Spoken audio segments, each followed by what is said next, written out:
Welcome to The Explainer. Today, we're unpacking an absolutely incredible, high-stakes story, the evolution of Bank of America. Now, when you hear Bank of America today, you're probably picturing a massive, bureaucratic behemoth, right? But the actual origin of this financial titan, it's a gritty, true underdog tale. We're talking a modest immigrant operation that evolved into a global powerhouse. It is a literal David and Goliath story that completely shaped modern finance. So let's just jump right in. When you're at that level, it has all just become a game of confidence, a game of loans. That quote, it just perfectly captures the intense, cutthroat atmosphere of global finance. But to really get how Bank of America reached that crazy pinnacle, we actually need to rewind the clock way back. We're going back to the gritty gold rush era of California to look at the life of its highly unlikely founder, Amadeo Giannini. Which brings us to the very foundation of an empire. Gianni's childhood was, well, it was marked by sudden, brutal tragedy. His father was actually shot dead during a labor dispute when Amadeo was only 7 years old. And that forced him to grow up fast. He developed this relentless work ethic, working right alongside his mother selling produce. Fast forward to his early 30s, he's found massive success in the grocery and real estate business. But he notices something that just completely outrages him. The big established banks in San Francisco were totally ignoring the Italian immigrant colony, his people. So what does he do? In 1904, he goes and founds the Bank of Italy, built specifically to serve the working class and immigrants, people who in many cases couldn't even speak English. And it was an absolute immediate hit.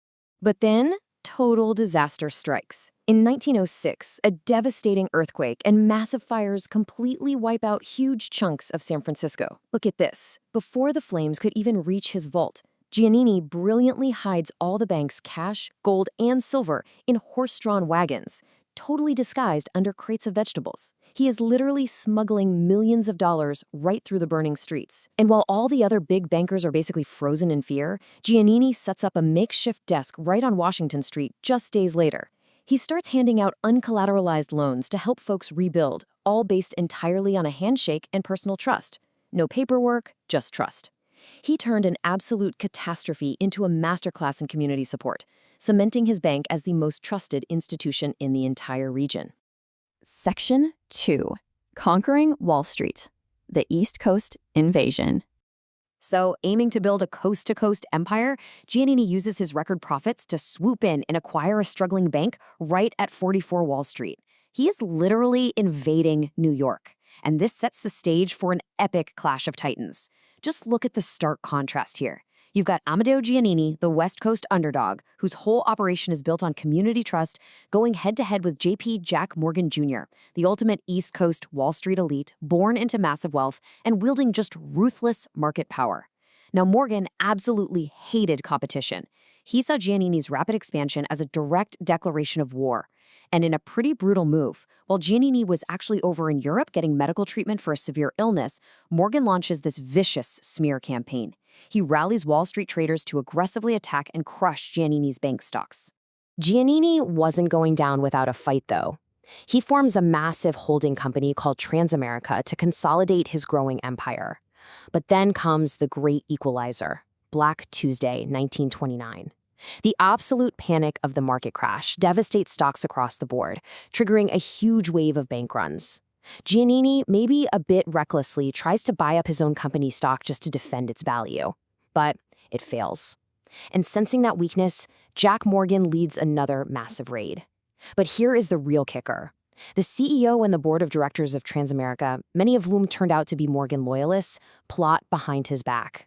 In 1931, they execute a full-blown corporate coup, forcing Giannini to resign from the exact company that he founded. It really looked like Morgan had won the war. But if you know anything about Giannini by now, you know he wasn't about to just give up. Instead, he engineers what is arguably one of the greatest comebacks in all of financial history. See, despite his resignation, he was still a massive shareholder. So he immediately forms the Associated Transamerica stockholders, hits the road, and starts rallying all those West Coast shareholders. These were people who deeply trusted his honest reputation way more than those ruthless Wall Street types. He launches a totally unprecedented proxy fight at the big shareholder meeting, and against all odds, he wins. He straight up ousts the Morgan loyalists and brings in his own board. When he finally returned to California, thousands of people were in the streets cheering for him. The press was literally comparing him to Julius Caesar returning to Rome. The underdog had actually toppled the king of Wall Street. Section 3. Innovation and stagnation, the post-war boom. Following that incredibly dramatic return, Giannini manages to stabilize the bank right through the Great Depression. Fast forward to World War II, they're helping finance the American war effort, and by 1945, Bank of America officially becomes the largest commercial bank in the world. And even in the post-war boom under new leadership, they keep innovating. They even launched the revolutionary Bank Americard in 1959, which you probably know today as Visa. But before we get too deep into the bank's future, I really want you to think about this number: $489,278. When Amedeo Giannini passed away in 1949, despite having founded the absolute largest private bank on the planet with over $6 billion in assets, that was the entire value of his personal estate, less than $500,000. He had quietly donated massive amounts to education and just lived a totally modest life. It's crazy, right? It really proves he genuinely built a bank for the common people, not just a vehicle to make himself rich. Which brings us to a super pivotal question for our explainer today. What exactly happens when a bank gets too big? As we move into the 1970s and 80s, we really have to ask ourselves how a trust-based local community institution survives the messy transformation into a massive, complacent bureaucracy. Well, the price of that massive bureaucracy turned out to be incredibly steep. Under leaders like Tom Clausen and Sam Armacost, the bank just grew really complacent. They even lost the crucial innovation race when it came to ATMs. They were beaten out by their rival, Walter Wriston, over at Citibank, which actually allowed Citibank to temporarily leapfrog them in the market. And it gets worse. To kind of mask their slowing growth, management started using legal, sure, but highly aggressive accounting maneuvers just to inflate their earnings. And this sort of corporate hubris culminated in a huge, disastrous blind spot. The bank suffered a massive $95 million loss in a totally fraudulent mortgage security scandal. By the end of this, the bank's pristine reputation and its balance sheet were absolutely crippled. Section 4. Hostile takeovers and crises. Survival of the biggest. As you can imagine, a bleeding giant is inevitably going to attract predators. And the absolute fiercest of them in the 1980s was Sandy Weill.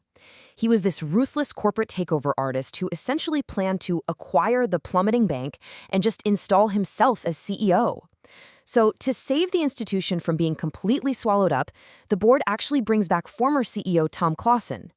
And Clausen executes this brilliant, if highly defensive, financial maneuver known as the poison pill.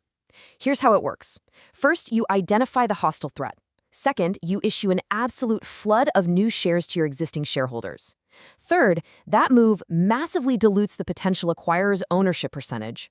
And finally, step 4, it makes the entire takeover prohibitively expensive. By swallowing this poison pill and by selling off prized assets like Charles Schwab, Clausen successfully fends off Sandy Weill. He manages to maintain the bank's independence and eventually claws back to profitability. But surviving the 80s and the rapid expansion of the 90s really only set the stage for a totally new kind of disaster, the 2008 financial earthquake. Now, just like the literal earthquake of 1906, the economic landscape of America was absolutely devastated. But there was a big difference this time. The bank was no longer the heroic rescuer, swooping in to save the day with handshakes and cash cards. This time, they were victims of their own toxic growth. Their massive acquisition of Countrywide Financial had burdened them with incredibly toxic mortgage assets. And then, to help stabilize the rapidly collapsing financial sector, they were practically strong-armed into acquiring Merrill Lynch, too. Ultimately, the very bank built on independence had to be saved by the Fed with a staggering $45 billion government bailout. They survived the storm, sure, but they emerged heavily battered and bruised. Section 5. The price of growth. The modern behemoth. So, entering the modern era with a severely damaged balance sheet, CEO Ken Lewis steps down, and the new leader, Brian Moynihan, desperately needs to restore public confidence, and he needs to do it fast.